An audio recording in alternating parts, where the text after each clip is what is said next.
what's funny? I think every collector has at least one card in their collection that they absolutely love. I also think that every collector has at least one card in their collection that they only love because someone else told them they should.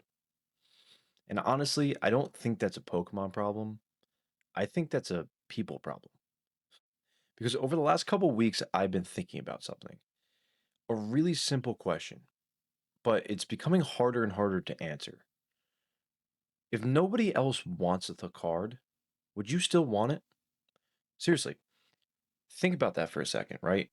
If there was no Instagram, if TikTok and social media just disappeared tomorrow, there were no likes, no comments, no stories, no showing off your collection online, no flexing, no validation from others, no instant gratification, right? Would you still buy the exact same cards that you're buying right now?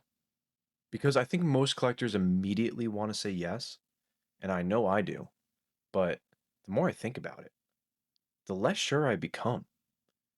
And I think the answer says a lot more about our collections than we'd like to admit.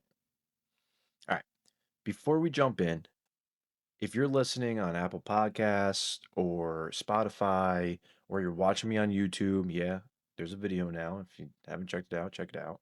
Following the show, wherever you're listening, or subscribing to my YouTube, or just checking me out over on Instagram, shooting a like, shooting a comment, all those things matter. And I really do appreciate it. It really does help. We're trying to build something special here, something pretty cool, something different. Collector first, conversation driven, no fake hype, something that you guys can listen to on your way to work, quick workout, quick run, while you're sorting bulk or whatever it is. Maybe you're sending in a PSA sub. I don't know. But if that's your thing, then I appreciate you being here. All right. Now, let's get into it. So, the first test that I do want to start with, let's start with an easy example, possibly the easiest example possible, the Moonbreon, right? And before everybody starts type yelling at me, relax. This is not a Moonbreon hate episode, I promise. It's a beautiful card, right? It's iconic. It's one of the most recognizable modern era cards. It's iconic. Honestly, it deserves a lot of the love it gets. But I think it's the perfect test because here's the question. If the Moonbrown was a $30 card, right, would people still love it as much?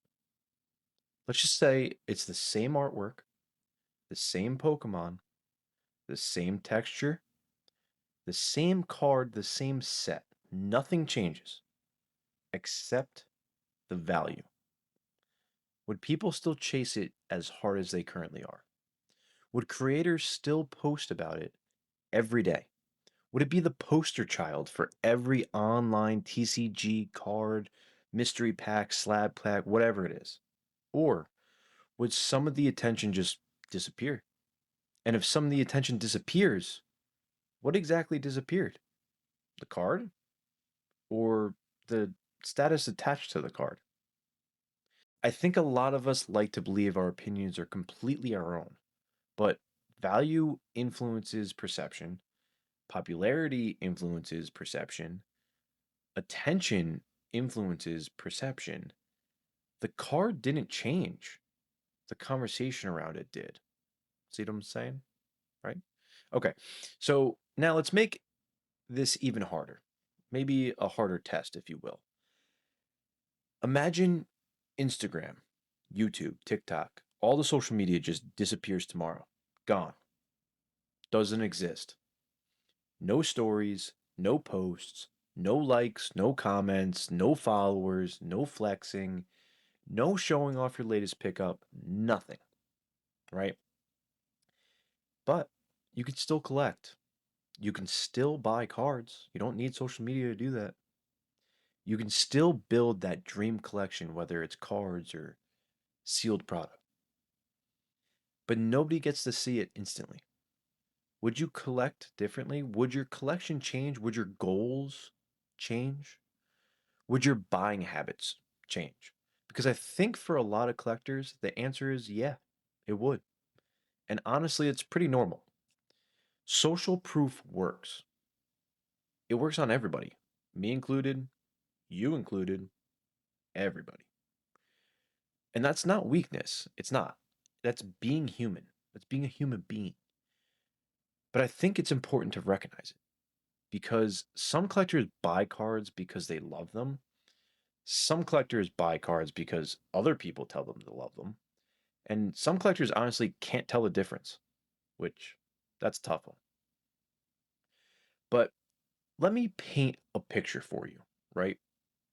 Let's um let's go to like a card show, right?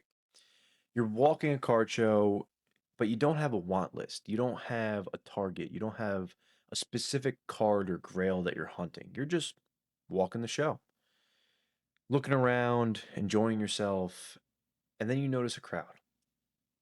Everybody's standing in front of this vendor. Everybody's standing around one case. Everybody's looking at one specific card and everybody's taking pictures of it. Everybody's talking about it and they think it's awesome. And suddenly you find yourself looking too.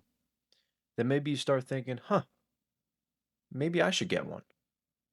Even though an hour ago, you didn't even know that card existed. You didn't know the value of it. And I've done it. You've done it. We've all done it. A lot of what we think is our opinion, right? It's not. It's really just borrowed attention. Somebody else noticed it first. Someone else gave it importance first. Someone else started the excitement. They started the spark. And eventually we start treating that importance like it was our own idea all along. Attention is contagious. And that's true in Pokemon, sports cards, fashion, it's in life. I mean, think about the times where you've maybe seen a car outside and you're like, wow, that car is sick. I've never seen that before. It's a new model. It's a 2026, 2027, 2028, 2030. I don't know. And the car doors open backwards and everybody thinks it's the coolest thing in the world. And when you drive past it or you walk past it, there's a bunch of people next to it. There's a celebrity next to it taking pictures. And it's just the coolest car you've ever seen. And now you want it because everybody else thinks it's the coolest car they've ever seen. Like I said, it's true in life. Now, I do want to go with this test, right? This might be my favorite test. Imagine I walk into your house. You invited me, I promise. But I take every value sticker off of everything, every slab, every binder page, every showcase card, every grail, every collection piece, sealed, everything, right? And I replace them with all question marks.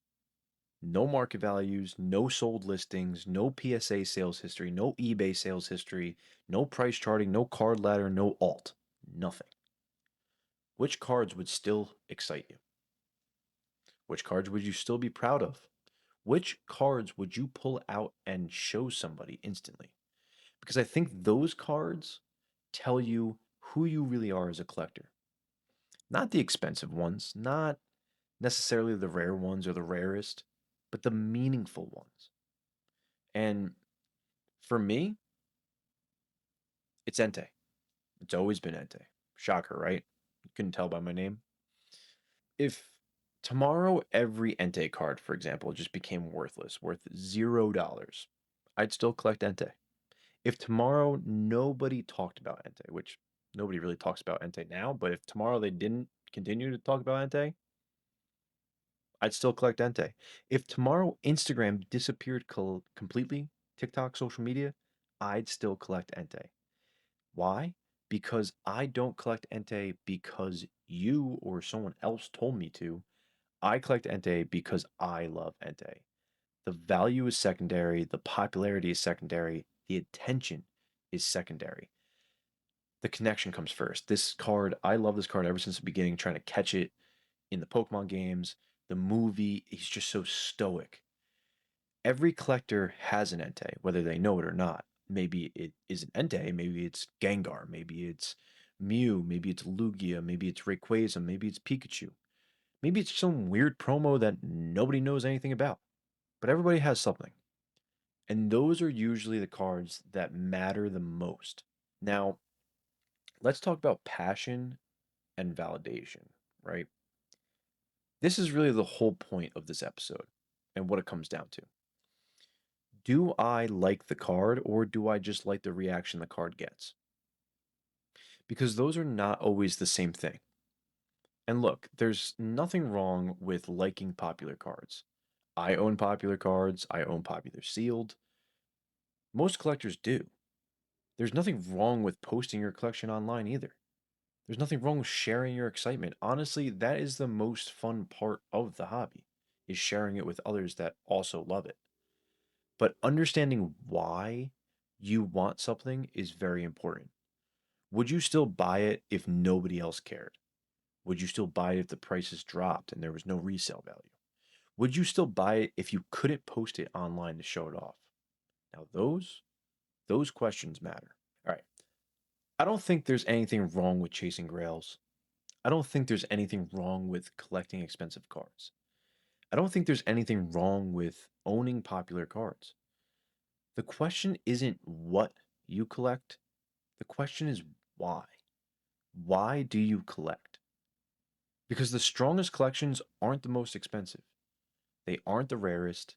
They aren't the most impressive on social media. I mean, look at AI nowadays. AI could do crazy things. I saw a live Entei getting its belly rubbed on a couch. If nobody else was watching, even if nobody cared, even if prices dropped, even if social media completely disappeared, if you're still collecting at that point, then you're collecting for yourself. And honestly, that is where the real fun starts. All right. I appreciate you guys. That's all I got. I appreciate you guys watching. I appreciate you guys listening. Like I said, if you don't already follow, if you don't already subscribe, I'd really appreciate it. And I also want to hear from you. What card passes your Entei test? What card would you still collect if no one else cared? Let me know. Let me know in the comments. I'll love to hear. All right. I'll catch you guys on the next one. Peace.